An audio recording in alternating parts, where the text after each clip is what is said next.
Good morning everyone.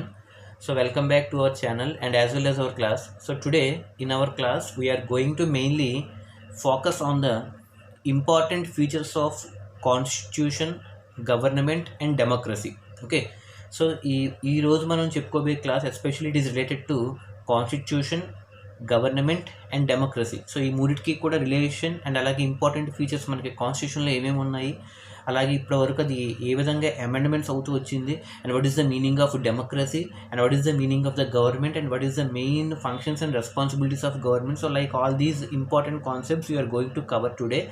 So without wasting time, I am entering into the session. Okay, so in today's topic, the first one is about the in constitution. అంటే మనకి భారతదేశ రాజ్యాంగం, అంటే భారత రాజ్యాంగంలో today we're going to discuss the first topic is about the fundamental rights and okay. So today the first concept is about the fundamental rights. So వీటిని మనం ప్రాథమిక హక్కులు అంటామండి. Okay, so generally these fundamental rights are known as ప్రాథమిక హక్కులు in Telugu.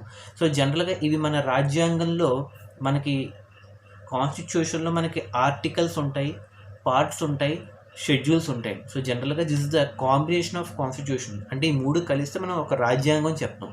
So generally in constitution there will be articles, okay, అధికరణలు అంటారండి. Articles, schedules and parts, ఈ మూడు కలిస్తే మనకు ఒక రాజ్యాంగం బుక్, అంటే ఒక రాజ్యాంగం తయారు చేయబడుతుంది అందులో. So today are going to discuss about the fundamental rights. So generally these fundamental rights అన్నవి మనకి రాజ్యాంగంలో అమెరికా రాజ్యాంగం నుంచి స్వీకరింపడం జరిగిందండి. Okay, so these fundamental rights generally they have been taken from USA constitution. But it అన్నట్టు so మన India constitution అన్నది రిటర్న్ కాన్స్టిట్యూషన్, లెందియెస్ట్ కాన్స్టిట్యూషన్ కూడా మనం చెప్తూ ఉంటాం. అంటే మన ప్రపంచంలో ఉన్నటువంటి అన్ని రాజ్యాంగాల్లో మన భారతదేశ రాజ్యాంగం చాలా పెద్దది, లిఖితపూర్వకంగా రచింపబడింది, అంటే రాయబడింది, అవునా కదా. So in that one these fundamental rights topic has been taken from USA constitution. So examination point of వ్యూలో అడుగుతూ ఉంటాడు. సో జనరల్గా ఈ ఫండమెంటల్ రైట్స్ అన్నవి ఏ దేశ రాజ్యాంగంలోంచి తీసుకురావడం జరిగిందంటే అమెరికన్, అంటే యుఎస్ఏ కాన్స్టిట్యూషన్ నుంచి ఈ ఫండమెంటల్ రైట్స్ అనేవి తీసుకురావడం జరిగింది. So what is the main purpose in taking these fundamental rights? అసలు ఫండమెంటల్ రైట్స్ ఎందుకు చేయాలి? So what is the main reason అని చెప్పుకుంటే, సో మనకి బిఫోర్ ఇండిపెండెన్స్ అంటే 1947కి ముందు our Indian society was having many racial discrimination. అంటే చాలా వివక్షతలు, వేధింపులు, చాలా అగ్రవర్ణాలు, కింది వర్ణాలు, అంటే మనకి క్యాస్టిజం అవ్వచ్చు, రిలీజియన్ అవ్వచ్చు, అలాగే క్యాష్ అంటే ఫైనాన్షియల్గా అవ్వచ్చు, రిజర్వేషన్స్ అవ్వచ్చు, అలాగే మనకి క్యాస్ట్, రిలీజియన్, జెండర్, సెక్స్, ఇటువంటి వాటి మీద మనకి రేషియల్ డిస్క్రిమినేషన్స్ అనేవి బాగా జరిగాయి. అండ్ దాంతోపాటు అన్టచబిలిటీ, అంటరానితనం ఒకటి ఉండేది. సో ఇవన్నీ కూడా మనకి ఇండిపెండెన్స్ వచ్చిన తర్వాత ఉండకూడదు. అంటే they have to be completely abolished from our country and we have to treat each and every person in an equal manner. అంటే అలా ప్రతి పౌరుడు కూడా సమానంగా చూడాలి, అంటే వాళ్ళకి కొన్ని ఫండమెంటల్ రైట్స్ వెళ్ళాలి. So that is the main reason in framing the fundamental rights. Got it or not? So fundamental rights has been taken or added in to our Indian constitution from USA constitution in order to provide equal rights to each and every citizen, because in the pre-independent session, I mean that before independence we used to have some racial and social discriminations in our society. So in order to abolish that one, these fundamental rights have been taken and added in our constitution. Got it or not? So this is the main reason in taking the fundamental rights. అయితే ఇవి ఇనీషియల్గా మనం తీసుకున్నప్పుడు, అంటే భారతదేశ రాజ్యాంగం అనేది అమల్లోకి వచ్చినప్పుడు, అంటే Indian constitution came into force on 26th January 1950. అందుకే మనం ప్రీవియస్ క్లాసెస్లో కూడా చెప్పుకున్నాం. So 26th January 1950 is the commencement of the constitution. అందుకే మనం రిపబ్లిక్ డే జరుపుకుంటున్నాం. సో ఫ్రమ్ దెన్ ఆన్వర్డ్స్, అంటే మనకి ఎప్పుడైతే రాజ్యాంగం అమల్లోకి వచ్చిందో ఇనీషియల్గా మనకి 7 ఫండమెంటల్ రైట్స్ ఉండేవని. How many fundamental rights are there? Initially we were having 7 fundamental rights at the commencement of the constitution, but right now we will be having only 6 fundamental rights. What it అన్నారు? So మనకి present 6 ఉన్నాయి. Initial అయితే 7 ఉండేవి, present 6 ఉన్నాయి. అయితే ఆ 6 ఏంటో ఇప్పుడు చూద్దాం. Okay, got it or not? So initially we're having 7, but at present we're having only 6. So now you have to look what are those 6 fundamental rights. Okay, the first one is about the right to equality. Okay, so right to equality is the first one. Right to freedom. Okay, right to equality, right to freedom. Third one right to religious freedom. And fourth one right against exploitation. Okay, right against exploitation. And fifth one cultural and educational rights. Okay, and last 6th one right to constitutional remedies. Okay, right to constitutional remedies. So these are the 6 main important fundamental rights. మనకి examination point of వ్యూలో అడుగుతుంటాడండి, name the 6 important fundamental rights అంటే there are 6 fundamental rights like right to equality, right to freedom, right to religious freedom, right against exploitation, cultural and educational rights and right to constitutional remedies. So ఇవి జనరల్గా 6 అండి. So మనం ఇందాక ఏం చెప్పుకున్నాం, initially we're having 7. ఆ 7తో కలిపితే ఇంకొకటి కూడా వస్తుందండి, రైట్ టు ప్రాపర్టీ. ఓకే, ఆస్తి హక్కులు అండి. ప్రాపర్టీ అంటే ఇక్కడ ఆస్తి హక్కులు, right to property. But it was eliminated in 1978. Okay, so 1950లో మనకి కాన్స్టిట్యూషన్ ఇంప్లిమెంటేషన్లోకి వచ్చింది. అంటే 1950 దగ్గర నుంచి 1978 వరకు అది ఫండమెంటల్ రైట్లో ఉంది. బట్ ఈ 1978లో ఈ కాన్స్టిట్యూషన్ అమెండ్మెంట్స్ చేస్తున్నప్పుడు, అమెండ్మెంట్స్ అంటే మోడిఫికేషన్స్, అంటే ఏవైనా కొత్త ఆర్టికల్ పెట్టాల్సి వచ్చినా, లేదా పాత ఆర్టికల్స్ని డిలీట్ చేయాల్సి వచ్చినా, లేదా ప్రజెంట్ ఏవైనా ఒక ఆర్టికల్ని రద్దు చేయాలన్నా, సో ఇటువంటి వాటిని మనం మోడిఫికేషన్స్ అంటే అమెండ్మెంట్స్ అంటామండి. తెలుగులో అయితే సవరణలు. ఓకే, సవరణ అంటామండి. ఓకే, సో జనరల్లీ ఇది కాన్స్టిట్యూషన్లో one of the important topic, amendment అంటాం. సో అలాగా ఈ రైట్ టు ప్రాపర్టీ అనే ఒక 7th ఫండమెంటల్ రైట్ని ఈ ఫండమెంటల్ రైట్స్ లిస్ట్లోంచి డిలీట్ చేయడం జరిగిందండి. అంటే right to property was deleted from the list of fundamental rights in the year of 1978.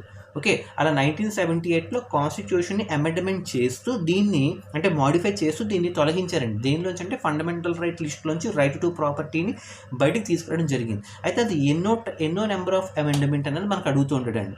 So ఈ రైట్ టు ప్రాపర్టీ అనేది 1978లో ఏ అమెండ్మెంట్ ప్రకారం తీసేసేసారు బయటకంటే, it is very important, 44th amendment 44th amendment of 1978లో ఈ right to property has been deleted from the list of fundamental rights and from then onward it is normally a civil right.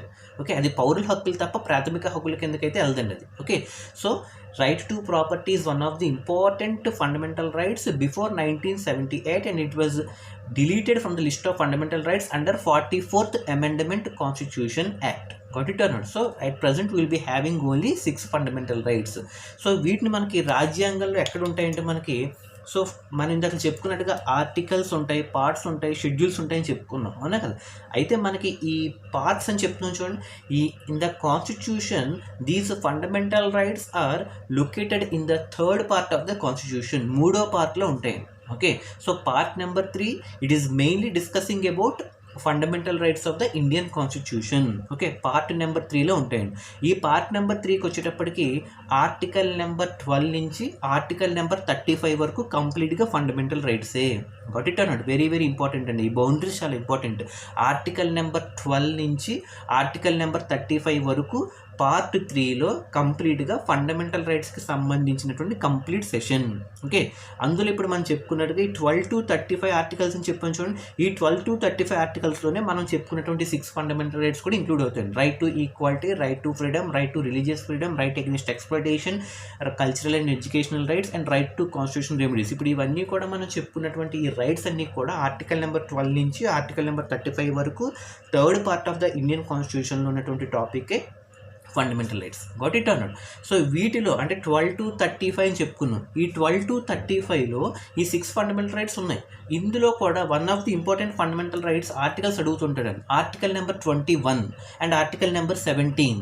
ఈ మనం చెప్పుకున్నాం 12 to 35 మధ్య, ఈ 12 to 35 మధ్యలో ఎక్కువగా examination point of వ్యూలో అడిగే ఆర్టికల్ యొక్క ఇంపార్టెన్స్ ఏంటంటే article number 17 and article number 21. Okay, article number 17 it is mainly discussing about article number 17 it is mainly discussing about untouchability. ఇందాక చెప్పుకున్నాం చూడండి, అంటరానితనం ఉండేది పూర్వం అని. So right now should not be practised in our society. If we practise this untouchability it will be treated as an unacceptable crime. Okay, so article number 17 it is mainly dealing about untouchability and article number 21 it is related to right to live అంటే జీవించే హక్కు, స్వేచ్ఛ, right to live or right to life, article number 21.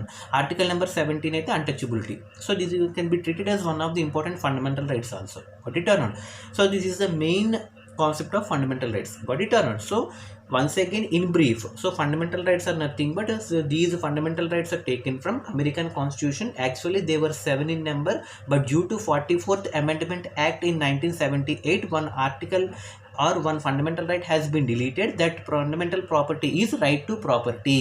Okay, that fundamental right is right to property. It was deleted in 1978 under 44th Amendment Act. So at present we will be having only 6 fundamental rights with article number 12 to article number 35 in the third part of the constitution.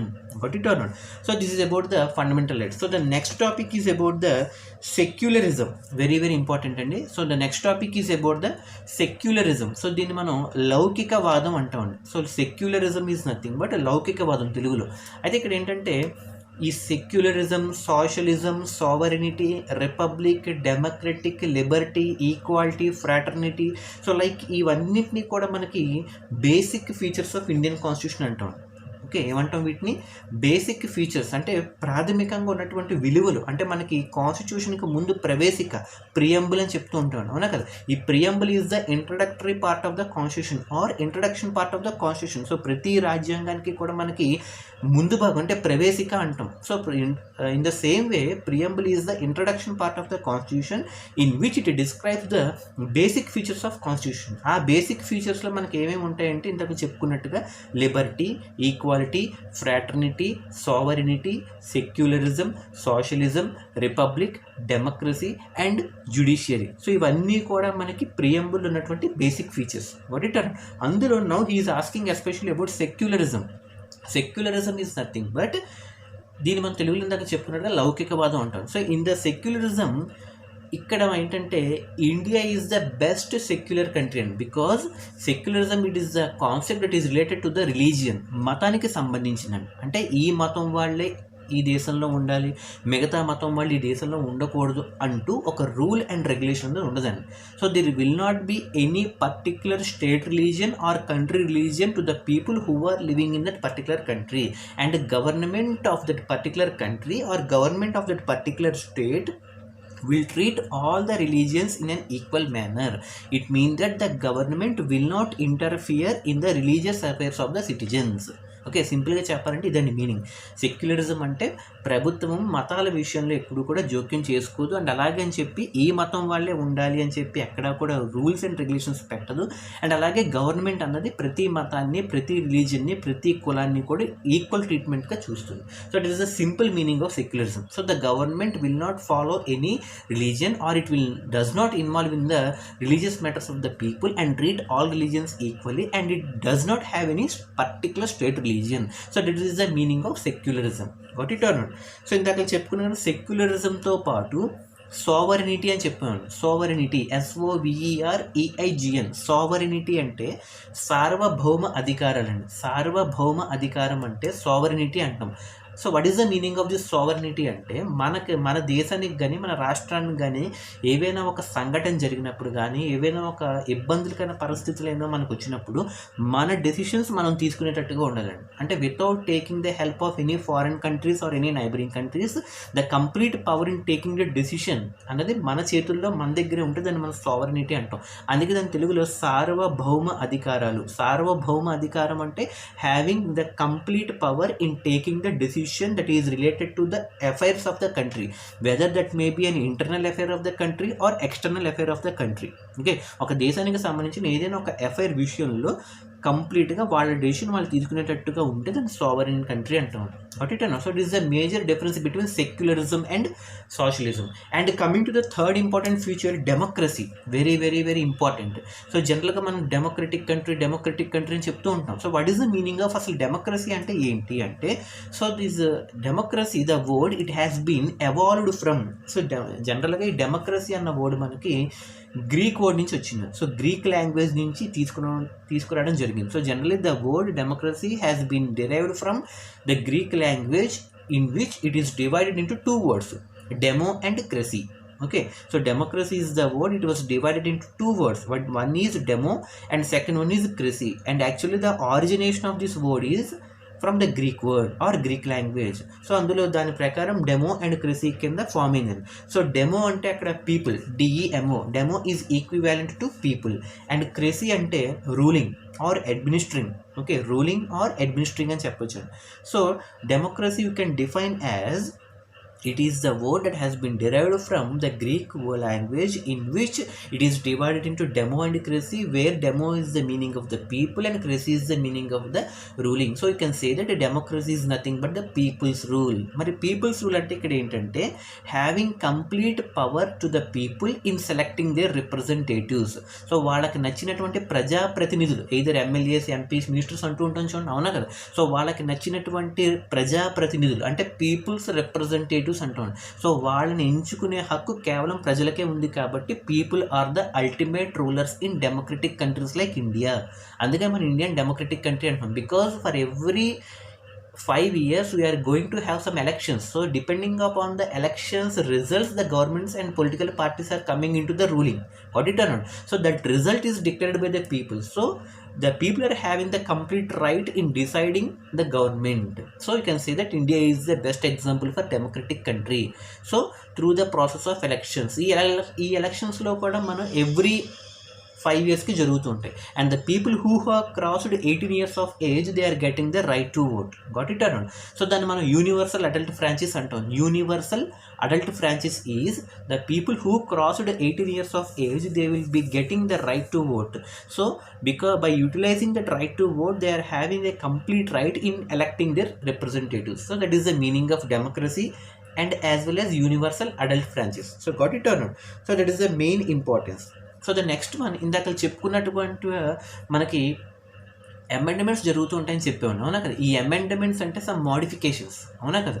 So అలాగ మనకి constitution implement అయిన దగ్గర నుంచి, అంటే 26th January 1950 నుంచి 2013 వరకు, అంటే recent update 2013. So 2013 వరకు 99 times the constitution has been amended. Okay, 99 సార్లు రాజ్యాంగాన్ని సవరించారు. అంటే so far from 1950 to 2013 99 times the constitution has been amended. అందులో ఈ 99 టైమ్స్లో ఇక్కడ అడిగే క్వశ్చన్ ఏంటంటే, what is the importance of 42nd amendment act అంటున్నాడు. సో 99 నేర్చుకోవాల్సిన అవసరం లేదు, అందులో 42nd అమెండ్మెంట్ యాక్ట్ యొక్క ఇంపార్టెన్స్ ఏంటి అంటే, 99 అమెండ్మెంట్స్లో 42nd అమెండ్మెంట్ జరుగుతుంది కదండి, ఆ 42nd ఉన్నటువంటి ఇంపార్టెన్స్ ఏంటి, ఏమని చెప్పింది రాజ్యాంగం.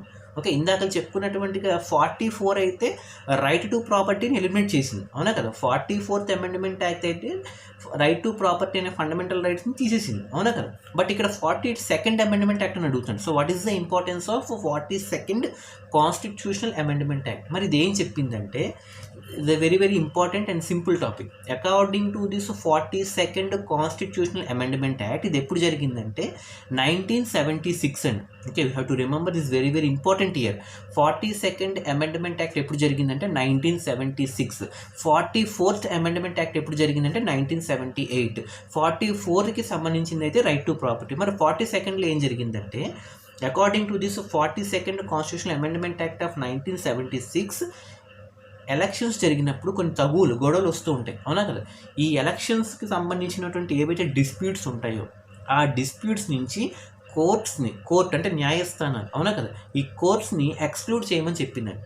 Got it or not? So the first important feature of this 42nd Amendment Act is, according to this 42nd Amendment Act, from the disputes of the elections, the courts should be excluded. అంటే కోర్ట్స్ని election డిస్ప్యూట్స్లో link up చేయకూడదు. Okay, that is the main importance of the 42nd Amendment Act in 1976. The courts should be excluded. Court న్యాయస్థానం, the courts should be excluded from the disputes of the elections. That is the first importance. And the second one, strengthening both central government and state government. Okay, రాష్ట్ర ప్రభుత్వాన్ని కేంద్ర ప్రభుత్వాన్ని కూడా దృఢత్వం చేయాలి, అంటే strengthen చేయాలి. That is the second one. And third one తీసుకొచ్చేటప్పటికి జ్యుడిషియరీ. ఓకే, ఈ జ్యుడిషియరీ అనే ఒక ఆర్గన్ ఒకటి ఉంటుందండి. లెజిస్లేచర్, జ్యుడిషియరీ, ఎగ్జిక్యూటివ్ అని చెప్పి మనకి 3 organs ఉంటాయి మనకి. ఓకే, అందులో జ్యుడిషియరీని తీసుకొచ్చి పార్లమెంట్కి సబార్డినేట్గా పెట్టమని చెప్పిందండి. So to make the judiciary as subservient to the parliament. So these 3 are the important features of 42nd Amendment Act. So first one ఏం చెప్పుకున్నామండి, ఎలక్షన్స్ డిస్ప్యూట్స్ నుంచి కోర్ట్స్ని బయటికి తీసుకురావాలి, to exclude the courts from election disputes. And the second one, to strengthen the both central government and as well as state government. And third one, we're going to mainly focus especially to make this judiciary a subservient to the parliament. So పార్లమెంట్కి ఒక subservient కింద జ్యుడిషియరీని చేయాలి. So these 3 are the important concerns of the 42nd 42nd Amendment Act which took place in the year of 1976. Got it or not? This is the main importance. And the next one is about the very very important concept. So ఇందాక మనం చెప్పుకున్నట్టుగా ఈ కాన్స్టిట్యూషన్కి ఎంటైర్కి constituent assembly అని ఒకటి ఉంటుందండి, అవునా కదా. ఈ కాన్స్టిట్యూయెంట్ అసెంబ్లీకి చైర్మన్ వచ్చేటప్పటికి doctor BR Ambedkar. Okay, chairman ఎవరండి? Doctor BR Ambedkar. అదే ప్రెసిడెంట్ ఆఫ్ ద కాన్స్టిట్యూయెంట్ అసెంబ్లీకి వచ్చేటప్పటికి doctor Babu Rajendra Prasad. Okay, so Ambedkar గారు not only chairman of the constituent assembly but also the chairman of the drafting committee. Drafting కమిటీకి కూడా head అండి ఇతనే. What it are. So these are the some of the important causes. Okay, so the next one is about very very important historical concept. Okay, so historical concept lo మనం ఇప్పుడు చెప్పుకున్నాం UNO. Okay, united nation organisation. United nation organisation యొక్క main objectives ఏంటి? What are the important objectives of UNO అని అంటున్నాడండి, అవునా కదా. So UNO important objectives వచ్చేటప్పటికి first of all you have to understand UNO stands for united nation organisation and it was the body which was formed after World War II. So it was formed on 24th October 1945 with headquarters at New York. And there are some important objectives of UNO. UNO form అవడానికి కొన్ని important objectives ఉన్నాయి. So there are mainly 4 objectives of the UNO. ఎందుకు ఫామ్ అయిందంటే the first one to preserve the world peace. సో ఇంకోసారి మూడో ప్రపంచ యుద్ధం జరగకుండా ప్రపంచ శాంతిని పరిరక్షించాలి, అంటే to preserve the world peace is the first one. And second one to respect the international law, అంటే ఇంటర్నేషనల్ కోర్ట్ ఆఫ్ జస్టిస్ ఇచ్చినటువంటి ఇంటర్నేషనల్ లాస్ మనం గౌరవించాలి. And third one to uphold the human rights. So మానవకు సంబంధించిన హక్కులు ప్రతి వాళ్ళు కూడా వాళ్ళ యొక్క గుప్పిట్లో ఉంచుకోవాలి, to uphold the human rights.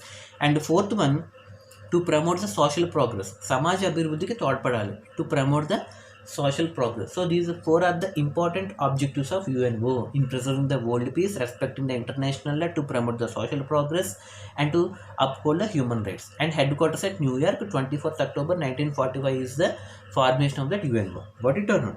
So the next one మనం ఇందాక చెప్పుకున్నట్టుగా రాజ్యాంగం అని చెప్తున్నాం చూడండి. ఈ రాజ్యాంగంలో మనకి 2 ఫీచర్స్ ఉంటాయి, unitary feature and federal feature. Okay, very very important topic. Hour Indian constitution is having both unitary characteristic and federal characteristic. Unitary అంటే ఏంటంటే కంప్లీట్గా ఉన్నటువంటి ఇండియా కంట్రీ మొత్తం అందరికీ కామన్ అండి. Okay, there will not be any discrimination or differentiation to any state or any person or any religion. So ఈ మతం వాళ్ళకి, ఈ ప్రజల వాళ్ళకి, ఈ రాష్ట్రాల వాళ్ళకి అంటూ అక్కడ భేదమే ఉండదండి. So this unitary feature is applicable common to all the people. And federal is different. So our Indian constitution is having both unitary federal characteristics. అయితే మరి యూనిటరీ కిందకి ఏమొస్తాయి అంటే, యూనిటరీ అంటే కంట్రీ మొత్తం సింగిల్గా చెప్పేది. ఓకే, యూనిటరీలోకి ఫస్ట్ వచ్చేది సింగిల్ సిటిజన్షిప్ అండి. సింగిల్ సిటిజన్షిప్, మనం ఎక్కడికి వెళ్ళినా ఏ కంట్రీకి వెళ్ళినా మనం ఇండియన్ అనే చెప్తాం, అంతేగాని రాజమండ్రి వాళ్ళము, నల్లగొండ వాళ్ళము, బెజవాడ వాళ్ళలా చెప్పం, అవునా కదా. The first one is about single citizenship and second one single judiciary. India మొత్తం ఎంటైర్ సుప్రీంకోర్టు ఏదైతే చెప్తుందో అదే మనం ఎంటైర్ 29 స్టేట్స్ ఫాలో అవ్వాలి. Okay, single citizenship, single judiciary and supremacy of the constitution. రాజ్యాంగం ఇచ్చినటువంటి సుప్రీం పవర్ ఏవైతే ఉంటుందో ఇండియాలో కంప్లీట్ సుప్రీం పవర్ దానికే ఉంది, కాన్స్టిట్యూషన్. అది చెప్పినట్టుగా ఖచ్చితంగా అడ్మినిస్ట్రేషన్ జరగాలి. అడ్మినిస్ట్రేషన్ జరుగుతుందంటే the supremacy of the constitution, అంటే సూప్రిమసీ అంటే highest power. Okay, single citizenship, single judiciary, supremacy of the constitution. And fourth one provision of all the fundamental rights. ఇప్పుడు మనం చెప్పుకున్నటువంటి 6 ఫండమెంటల్ రైట్స్ ప్రతి ఒక్కరికి కూడా 29 స్టేట్స్లో ప్రతి ప్రజలకి కూడా రీచ్ అవ్వాలి. Provision of fundamental rights. And next one all India common services. IAS కానీ ఐపీఎస్ కానీ మొత్తం ఇండియా వైడ్ అందరికీ ఒకలాగే ఉంటుందండి. Okay, so all India common services అంటాం వీటిని, IAS and IPS, Indian administrative service, Indian police service. So ఇవన్నీ కూడా మనకి యూనిటరీలోకి వస్తాయండి. Single citizenship, single judiciary, supremacy of the constitution, provision of the fundamental rights, all India common services like IAS, IPS. So like all these it will come under unitary.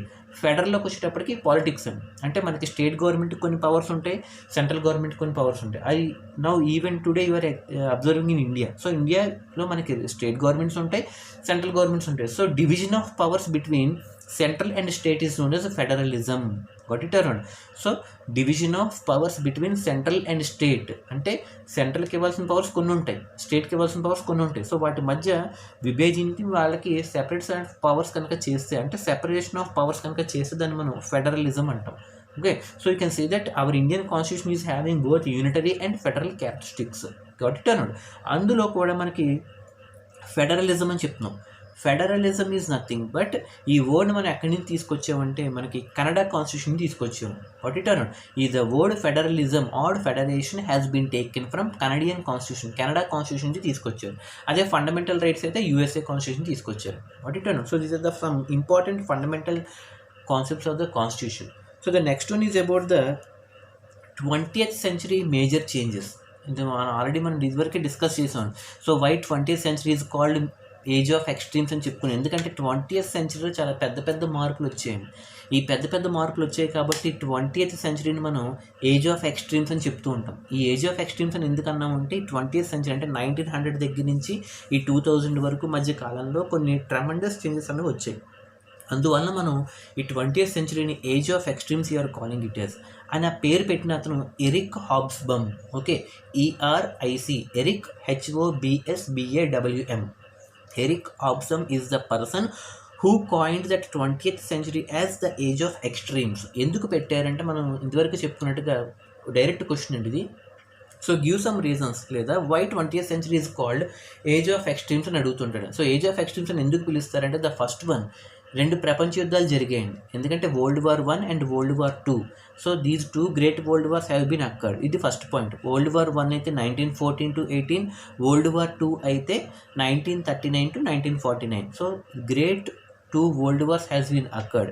And second వన్కి వచ్చేటప్పటికి international suffragist movement has started in the world. International suffragist movement అంటే right to vote కోసం start చేసినటువంటి ఉద్యమం. అంటే ప్రపంచంలో ఉన్నటువంటి అన్ని దేశాల్లో కూడా ఓటింగ్ రైట్ కావాలి అంటూ స్టార్ట్ చేసినటువంటి ఉద్యమం. International suffragist movement was started in 1914. అది సెకండ్ పాయింట్ అండి. అది 1914లో స్టార్ట్ అయింది. అండ్ 1918కి వచ్చేటప్పటికి British women got right to vote. అంటే ఇంటర్నేషనల్ సఫరాజిస్ట్ మూమెంట్ని బేస్ చేసుకుని 4 years గ్యాప్లో British women they got right to vote. అది థర్డ్ పాయింట్ అండి. ఓకే, ఫస్ట్ పాయింట్ అయితే world wars, World War I and World War II has been occurred in the 20th century. Okay, from 1914 to 18, 1939 to 1945. And second one international suffragist movement was started in 1914. And third వన్కి వచ్చేటప్పటికి British women they got right to vote in 1918. And దాంతోపాటుగా మనం previous వీడియోస్లో చెప్పుకున్నాం great depression, తీవ్ర ఆర్థిక మాంద్యం అని చెప్పుకున్నాం.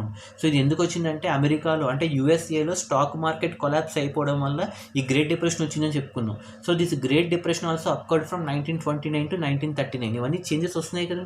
ఫోర్త్ వన్ వచ్చేటప్పటికి great depression. Okay, so this great depression was started in 1929. It continued till 1939 for a period of 10 years due to the collapsing of stock market in USA. And fifth వన్కి వచ్చేటప్పటికి formation of UNO. అంటే 2 ప్రపంచ యుద్ధాల తర్వాత form అయినటువంటి ఏకైక body formation of UNO. So ఇవన్నీ మనం చెప్పుకుంటూ వెళ్తే కొన్ని చేంజెస్ వస్తున్నాయి.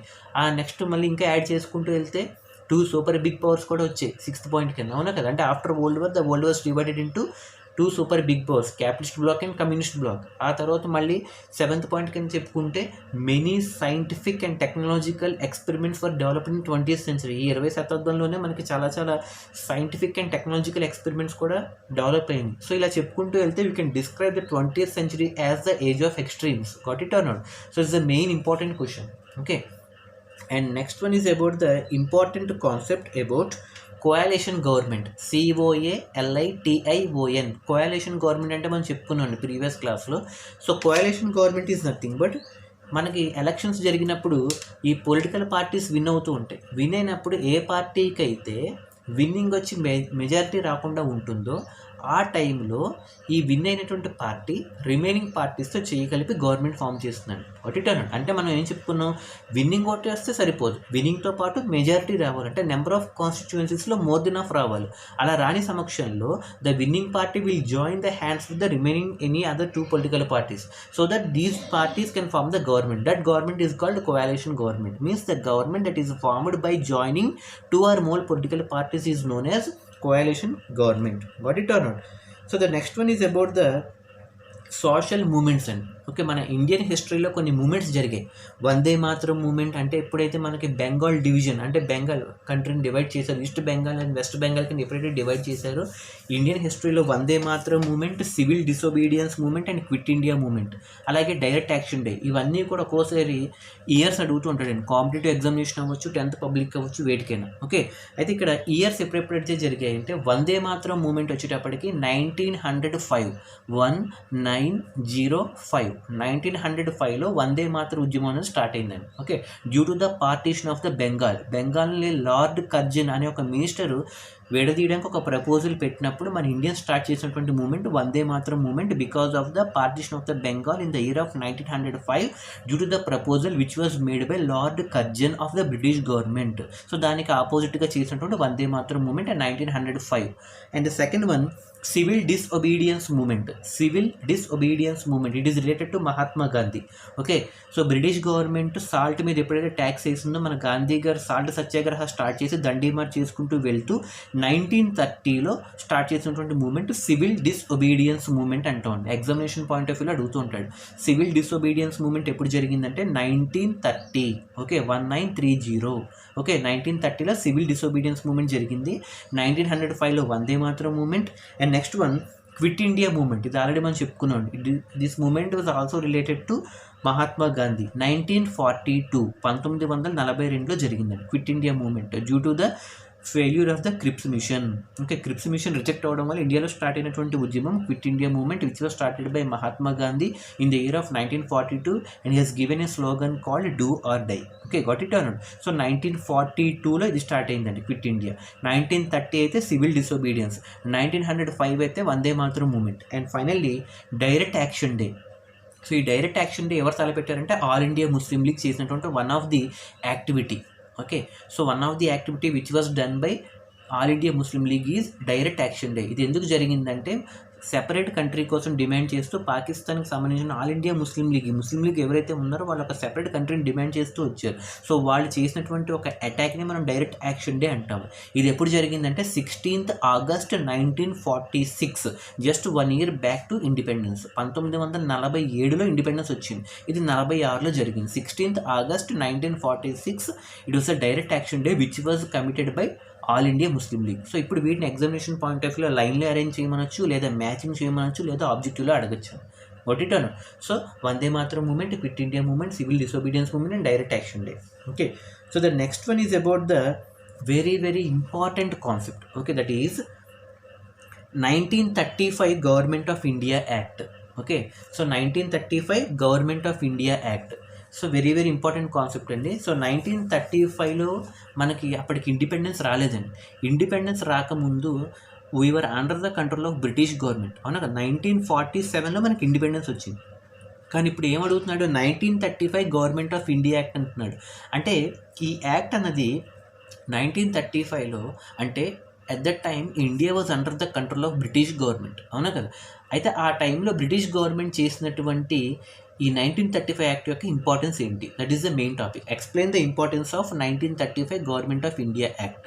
అయితే ఇక్కడ ఏం చేసిందంటే మనకి ఇండిపెండెన్స్ రాకముందు, ఇండిపెండెన్స్ వచ్చిన తర్వాత స్టేట్స్ ఫామ్ అయ్యాయి. ఎందుకంటే ఎస్ఆర్సీ కమిటీ ప్రకారంగా లాంగ్వేజ్ని బేస్ చేసుకుని స్టేట్స్ ఫామ్ అయ్యాయి. అవునా కదా? స్టేట్ రీఆర్గనైజేషన్ కమిషన్ ప్రకారం. బట్ బిఫోర్ ఇండిపెండెన్స్, ఓకే, అప్పట్లో మనకి ప్రావిన్సెస్ అండ్ ప్రిన్స్లీ స్టేట్స్ అని ఉండేవండి. అంటే అట్ ప్రజెంట్ మనం స్టేట్స్ అని ఎలా పిలుస్తున్నామో అప్పట్లో స్టేట్స్ అనేవాళ్ళు కాదు, ప్రావిన్సెస్ అనేవాళ్ళండి. PROVINCES, provinces. అండ్ అలాగే యువరాజ్యాలు, ప్రిన్స్లీ స్టేట్స్, ఈ రెండు ఉండేవి మనకి. ఓకే, ఆ టైంలో ఇక్కడ ఏం జరిగిందంటే ఎస్పెషల్లీ ఇప్పుడు మనకి 29 స్టేట్స్ ఎలా ఉండేవో అలాగే 1935లో ఈ యాక్ట్ చేస్తున్న టైంకి ఇండియాలో 11 ప్రావిన్సెస్ ఉండేవండి, ప్రావిన్సెస్. అయితే ఇక్కడ 1935 యాక్ట్ ఏం చెప్పిందంటే according to this 1935 government of India act which was made by the British government. ఈ యాక్ట్ ఎవరు చేశారండి? బ్రిటిష్ గవర్నమెంట్ వాళ్ళు చేశారు. అయితే ఏమని ఇచ్చారు ఇంపార్టెన్స్ ఇన్ఫర్మేషన్ అంటే according to this 1935 act of India, according to this British Government Act, it has given permission that elections can be conducted in all the 11 provinces. So వాళ్ళు మనకి ఒక పర్మిషన్ ఇచ్చారండి. మనలో భారతదేశంలో ఉన్నటువంటి 11 ప్రావిన్సెస్ అని చెప్పుకున్నాం. కొన్ని అట్ ప్రజెంట్ అయితే మనం స్టేట్స్ అంటున్నాం, బట్ అప్పట్లో ప్రావిన్సెస్ అనేవాళ్ళు. అంటే అప్పట్లో ఉన్నటువంటి 11 ప్రావిన్సెస్లో కూడా ఎలక్షన్స్ జరుపుకోండి అని చెప్పి పర్మిషన్ ఇచ్చారు. That is the main important of the 1935 government act. అయితే ఆ 11 ప్రావిన్సెస్లో ఎలక్షన్స్ జరిపి ఏ పార్టీస్ అయితే ఆ ఎలక్షన్స్లో విన్ అవుతాయో ఆ పార్టీస్ గవర్నమెంట్ ఫామ్ చేసుకోవచ్చు అని చెప్పి ఒక పర్మిషన్ ఇచ్చారండి. అడిట్ అన్నాడు. So according to this 1935 government of India act which was made by the British government, it has given permission to conduct elections in all the 11 provinces and the parties which won in that election could form the government form చేసుకోవచ్చు అని చెప్పారు. So this is the main importance of the 1935 Government of India Act. Okay. The next topic is about the very important concept, that is about Great Depression. Okay, ఇందాక మనం చెప్పుకున్నట్టు great depression ఇందాక 1929 to 1939 మధ్య జరిగిందని చెప్పాం. ఈ great depression వల్ల వచ్చినటువంటి ఎఫెక్ట్స్ ఏంటి అంటే మనం చెప్పుకున్నాం కదండి, 25% ఆఫ్ ద అమెరికన్స్ అన్ఎంప్లాయ్, అంటే ఉద్యోగాలు పోయాయండి. అంటే అమెరికాలో 25% రోడ్డున పడ్డారు. అలాగే రిమైనింగ్ కంట్రీస్లో 33% of the people were jobless. Okay, ఇది ఫస్ట్ పాయింట్ కింద రాయించండి. అలాగే సెకండ్ పాయింట్కి వచ్చేటప్పటికి many industries and factories were closed or shut down, ఈ సెకండ్ పాయింట్ కింద రాయించండి. అండ్ థర్డ్ పాయింట్కి వచ్చేటప్పటికి మ్యాజు అన్ఎంప్లాయ్మెంట్, భారీగా నిరుద్యోగత పెరిగిపోయింది. మ్యాజు అన్ఎంప్లాయ్మెంట్ హ్యాస్ బీన్ ఇంక్రీజ్డ్.